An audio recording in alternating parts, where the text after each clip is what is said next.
जय भीम, नमो बुद्धाय। मेरे साथ आज बहुत ही मशहूर मेरे प्रिय मित्र, जिन्होंने स्टार्टिंग जब YouTube चला था तो बहुत सारा काम 10 साल से ज्यादा इन्हें हो गया समाज में काम करते हुए। मैं कुछ चर्चा करूंगा इस विषय पर कि हमारा समाज जितनी जल्दी कोई भी आंदोलन खड़ा करता है वो बिखरता क्यों है। तो मेरे साथ समता सैनिक दल के राष्ट्रीय जो संस्थापक हैं और हमारे जो गांव-गांव से लोगों की आवाज उठाते, क्योंकि मैं तो नहीं उठाता, उनका 24 घंटे का एक ही काम है। मनोज अंतानी नाम है उनका, समता आवाज टीवी के वो मालिक हैं और बहुत ही अच्छा देश के अंदर उन्होंने काम करा है। तो मैं स्वागत करूंगा आप सब लोगों का। मनोज जी, जय भीम। जय भीम, जय भीम। सबसे पहले तो देवेंद्र रिसाली भाई का धन्यवाद कि उन्होंने सम्मान एक अधिकार के नाम से चैनल बनाया और गांव-गांव जहां हम भी नहीं पहुंच पा रहे वहां पर आप लोग जा जाकर गांव की खबरें जो निकाल कर ला रहे हैं। मैं लगातार आपके चैनल को बीच बीच में जब समय मिलता है बात करता हूँ, तो बहुत अच्छी रिपोर्टिंग आप कर रहे हैं। देखिए, मेरा रिपोर्टिंग तो आप लोग करते हैं, मेरा काम तो सोशल वर्किंग बिल्कुल है जी। मैं ये जानना चाहता हूँ, क्योंकि मैं ज्यादा नहीं जा पाता हूँ भाई, मेरी परिस्थिति ऐसी नहीं है कि मैं ज्यादा जा पाऊँ, क्योंकि जिसके पास साधन नहीं होगा वो ज्यादा संघर्ष कर नहीं पाएगा। वित्त के बिना सब बेकार है। जिम्मेदारी है परिवार की भी है, बच्चों की। ये जो देश के अंदर हमारे संगठन बनते हैं, ये 4 कदम चलते हैं, 5वें 4 नहीं चलते, 3 चलते हैं, चौथे पे खत्म हो जाते हैं। नकली लोग ज्यादा मंचों पर चिल्ला रहे हैं, असली लोग दरी बिछा बिछा कर रह गए। इसका कारण क्या? पात पात में पात है, जात जात में जात। इस देश के अंदर जो ब्राह्मण जो व्यवस्था है वो इतनी सातिर चंट चालाक है। उसको पता है कि डॉक्टर अम्बेडकर संविधान लिखते समय SC ST OBC माइनॉरिटी जो एक सूची बनाकर गए, जो शेड्यूल बनाकर गए, अगर ये लोग उस शेड्यूल में रहेंगे तो ताकतवर रहेंगे और कहीं ना कहीं इनके पास शक्ति होगी, धन होगा, काम करेंगे। तो ये जो देश के अंदर जो जातंकवादी व्यवस्था के लोग हैं, ये नहीं चाहते कि उस शेड्यूल को बनाए रखा जाए। तो जैसे कि मैंने शुरू में कहा कि पात पात में पात, जात जात में जात, तो SC कैटेगरी को अगर हम लेकर चलते हैं, हालांकि सारी कैटेगरी का ये हाल है, SC को लेकर चलते हैं तो लगभग 1015 या 20 के करीब उसमें जातियां आती हैं। और बड़ी बात यह है कि जब डॉक्टर अम्बेडकर शेड्यूल कास्ट बोल गए तो हम शेड्यूल कास्ट क्यों नहीं है? SC ST schedule caste federation स्थापना करी उन्होंने। हम चमार क्यों है, हम जाटव क्यों है, हम पासी क्यों है, पासवान क्यों है, धानक क्यों है? 1014 को उन्होंने शेड्यूल कास्ट कर दिया और ये लगे अपने आप को जय ग्रेट चमार। अभी एक चीज और देखिए आप, मंच पे पढ़ा लिखा हो अनपढ़ हो कोई भी हो, एक ही सवाल बोलेगा, दलित दलित दलित। क्या दलित संविधान में है कहीं? दलित से मतलब नहीं है। दलित का मतलब है डालित, उसका हिंदी का मीनिंग है डालिट, जिसका शोषण किया गया हो। उसको हमारे लोग पढ़े लिखे थे नहीं, अंग्रेज डालिट बोलते थे और डालिट से करते करते वो संशोधन करते करते दलित हो गया। दलित शब्द है नहीं है, लेकिन आजादी के बाद 75 साल बाद अगर हम इस शब्द की व्याख्या करें तो ये शब्द आज इस वंचित समाज का पर्यायवाची बहुत बड़ा शब्द बन गया है। इस शब्द के अंदर दलित का मतलब है, इसके अंदर SC भी आ गया, ST भी आ गया, OBC भी आ गया, माइनॉरिटी आ गया, और इसके अंदर स्वर्ण समाज के वो भी लोग आ गए जो वाकई में शोषित है। दलित का मतलब हो गया जो शोषण सह रहा है।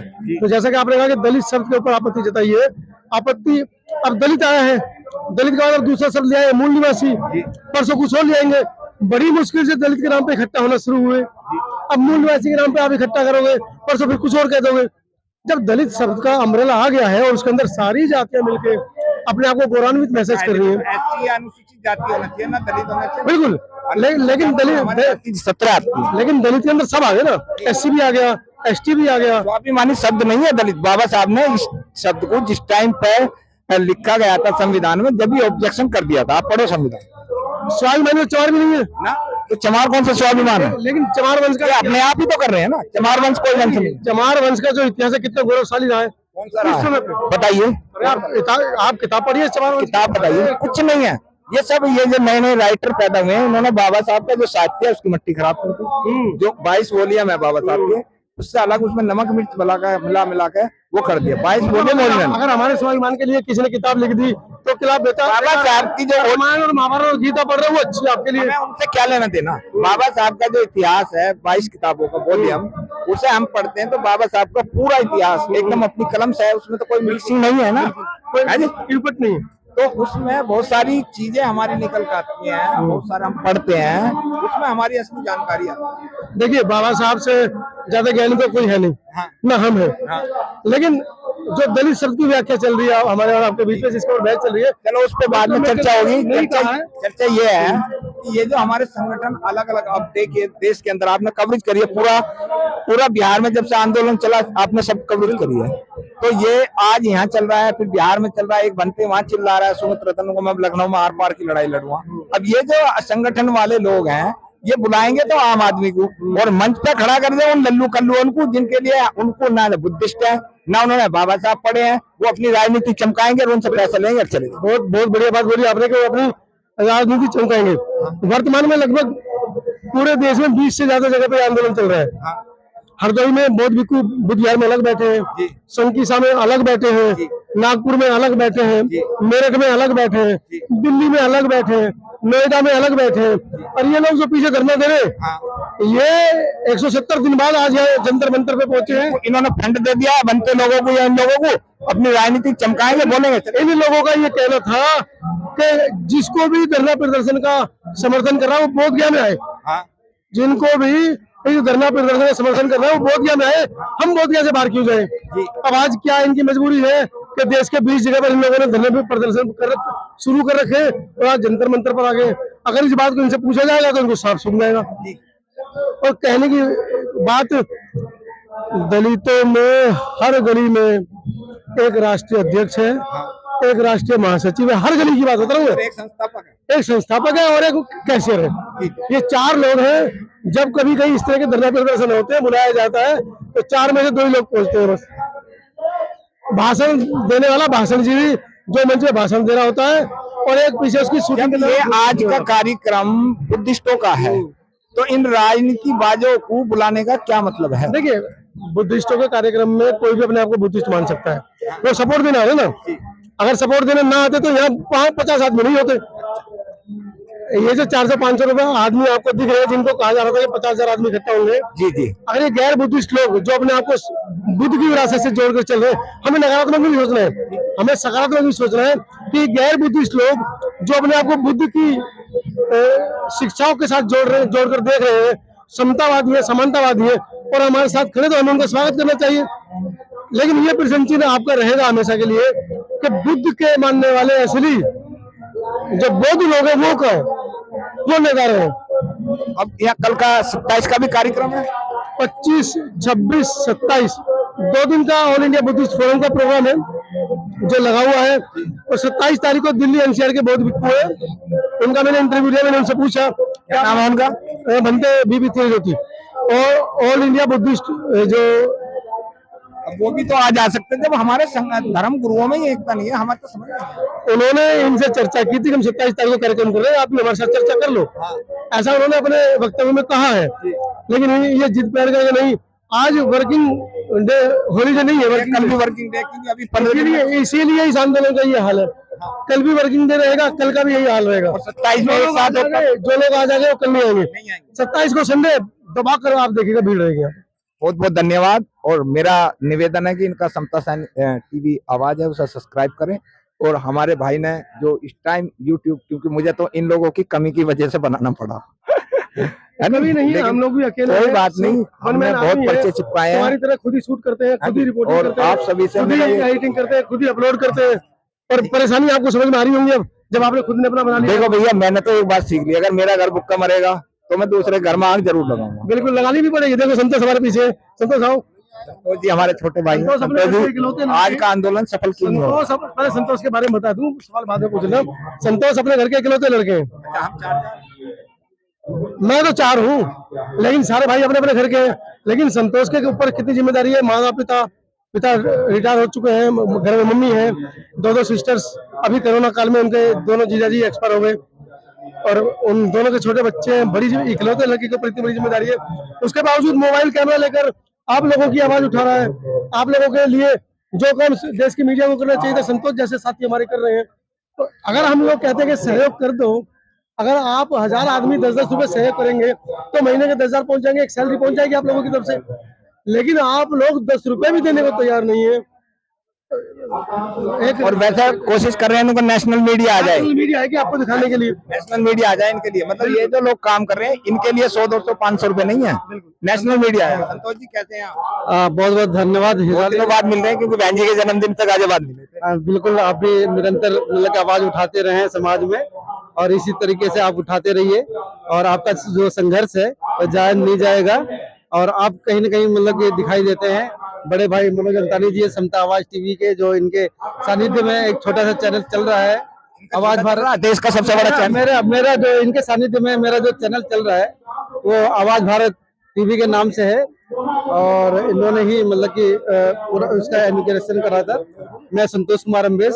और जैसे आपने कहा कि क्या प्रश्न क्या था? मेरा प्रश्न ये था कि देश के अंदर इतने सारे संगठन कार्यक्रम काम कर रहे हैं, हमारे आप लोग प्रतिदिन काम करते हो, मैं तो आप लोगों का सेवक ही हूँ, और ये जो हमारे संगठन में 2 कदम चलकर तीसरे कदम खत्म हो जाते हैं, इसका क्या विषय? इसका सीधा सीधा फंडामेंटल है। वो फंडामेंटल ये है कि तमाम जितने भी संगठन बने हैं वो सिर्फ बाबा साहब का एक टैग लगा करके, और जैसा कि मैं जानता हूँ टैग लगा करके, और एक समय आता है चाहे 14 अप्रैल हो या बाबा साहब का परिनिर्वाण हो, और जितने भी महापुरुष के जितने भी जन्मदिन परिनिर्वाण दिवस मनाए जाते हैं, उनमें सिर्फ एक ही होता है कि चंदा कलेक्शन करना। हर मोहल्ले में संगठन चल रहे हैं, और उन मोहल्ले वालों को ही नहीं पता कि हमारे राष्ट्रीय अध्यक्ष हैं, मतलब कि 4 आदमी उनका पीछे हो गए, वो राष्ट्रीय अध्यक्ष हो गया। आज का टाइटल चल रहा है राष्ट्रीय अध्यक्ष, संस्थापक, फलाने दिखाने। अब यहाँ जो लोग आ रहे हैं जो मेहनत कर रहे हैं दिन रात, उनका तो यहाँ नाम नहीं है, जो जिन्होंने 10,000 5,000 रुपए दे दिए होंगे संगठन में, या लल्लू और कल्लू आए खड़े हुए जिन्हें ना तो बुद्ध से मतलब ना बाबा साहब से मतलब, मुझको बैठ देने। आज तक इतिहास गवाह है, और अभी तक सिर्फ एक आंदोलन कामयाब हुआ है। क्यों हुआ है? 2 अप्रैल। क्यों? क्योंकि उसमें किसी भी संगठन का नाम नहीं आया, उसमें सिर्फ नाम आया भारत बंद का। 2 अप्रैल भारत बंद, 2 अप्रैल भारत बंद। किसी भी संगठन की इसमें हिम्मत नहीं हुई, इन्वॉल्वेशन नहीं हुई टांग अड़ाने की, कि मैं इसमें टांग अड़ा दूं। किस बात से अड़ा था? भाई वो मांगे जायज थी, और हमारे मतलब कि 15-16 जो वो शहीद भी हुए अलग अलग स्थानों से, वो लड़के कौन थे? गरीब तबके के लोग थे, वो किसी संगठन के नहीं थे, मगर वो बहुजन समाज के थे। मगर आज जो इस प्रकार का जो धंधा चल रहा, मैं धंधा ही कहूंगा बे, स्पष्ट रूप से, जिसको बुरा मान लगना है वो लगे, है ना, मैं धंधा कहूंगा। बहन जी भी बीच बीच में ट्वीट करती रहती है, कोई भी घटना उठा के देख लो, सबसे पहले बहन जी का ट्वीट आता है। कोई भी घटना कहीं भी ऐसे होती है, बहन जी का उसमें मतलब कि वो होती है इन्वॉल्वेशन, कि हाँ भाई इसको न्याय मिलना चाहिए। मगर आज हम कहते हैं कि मतलब कि कहाँ है बीएसपी, कहाँ है बहन जी, घर से बाहर क्यों नहीं निकलती? अरे बहन जी घर से बाहर निकलेंगी तो उससे क्या लेना देना है?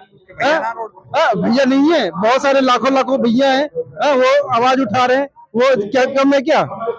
मगर बहन जी, अरे बहन जी क्या मोदी बाहर निकल सकते हैं, मगर बहन जी का एक रुतबा है। 10 सालों के बाद प्रेस कॉन्फ्रेंस नहीं करी देश के प्रधानमंत्री। वही तो प्रेस कॉन्फ्रेंस नहीं है, मगर बहन जी ने कितने मतलब प्रेस कॉन्फ्रेंस कर दिए, कितने मतलब मांगे उन्होंने उठाई है, कितनी आवाजें उठाई है बहन जी ने। मगर कहने के ये मतलब है कि समाज को किस तरीके से, किसी भी चीज को मतलब कि हम जो है ना, धरना हो या कोई भी हो, हम एक संगठन या उस संगठन के तहत हम नाप लेते हैं, मगर ये निष्पक्षता वाली भाव जो है ना, जो ये चीज दिख रही है बाबूजी, ये दिख रही है कि ये जितने संगठन, ये जितने आंदोलन चल रहे हैं, ये जो अलग अलग फट रहे हैं, इससे ना तो लोग जुड़ पाएंगे और ना ही इनको सहयोग ठीक से कर पाएंगे। क्योंकि 2 अप्रैल में मैं 1 महीना भुगत का हूँ जेल का, इतने बच्चे गए मरे हैंगे। जिस टाइम मैं जेल में गया था, अच्छे अच्छे जो विद्वान हैं उनके मोबाइल स्विच ऑफ। अभी आपके ऊपर कैसी चल रहा होगा? अभी मतलब नाम तो वापस नहीं हुआ है ना, चल ही रहा होगा, वो चल रहा है। और बच्चे जो कहाँ है, वो समाज कहाँ है? समाज भी ठीक है, समाज कहाँ है? सिर्फ इसलिए कि 2 अप्रैल पे शहीद हुए और उनकी मूर्ति लगा दिया, उनका वो लगा दिया, और उनका कलेक्शन हुआ, उनके नाम से भी कलेक्शन हुआ, उनके नाम से कलेक्शन लाखों लाखों करोड़ों रुपए होंगे जो विदेशों से पैसे आए। मैं नाम नहीं लूंगा, लेकिन जो बिहार के अंदर जो वो कर रहे हैं धरना प्रदर्शन, उन्होंने इतना कलेक्शन करा उनके नाम पे, मुजफ्फरनगर से, सहारनपुर से, इधर से, कि उनके घर नहीं पहुंचा था। सच्चाई है, सच्चाई यही है कि आप अगर सच्चे मन से, अगर सच में मतलब कि आप बहुजन के मतलब कि आप जा करके काम कर रहे हैं, बहुजन में काम कर रहे हैं, निस्वार्थ भाव से। तो आप जैसे ही लोग मतलब कि गमछे पहन के, ये पैंट शर्ट पहन के घर से काम करेंगे, आप दिल से मतलब कि आप काम कर रहे हैं। और वो एक है जो कि कुछ पलों के लिए अपना संगठन बना करके अपने घर को भर रहे हैं, अपने बच्चों को बाहर पढ़ा लिखा रहे हैं, मगर आपके बच्चे सरकारी स्कूल में पढ़ रहे हैं, वो भी सरकारी स्कूल बंद होने के कगार पे। वो 5,000 तो भविष्य में आप सोचोगे कि हमारे बच्चे कहाँ पढ़ेंगे। बहुत बहुत धन्यवाद। हमारे भाई साहब का चैनल बड़ी मेहनत कर रहे हैं, सभी लोग जितने यूट्यूबर हैं। आप भी मैं दर्शकों को मैं बताना चाहता हूँ कि हिसाली भाई बहुत मेहनत कर रहे हैं। सम्मान एक अधिकार, न्याय की आवाज है, इसको लाइक करें, सब्सक्राइब करें और जन जन तक पहुंचाएं इनकी आवाज को और इनके चैनल को, ताकि इन भाई को भी कहीं ना कहीं से मदद मिल सके। बहुत बहुत धन्यवाद।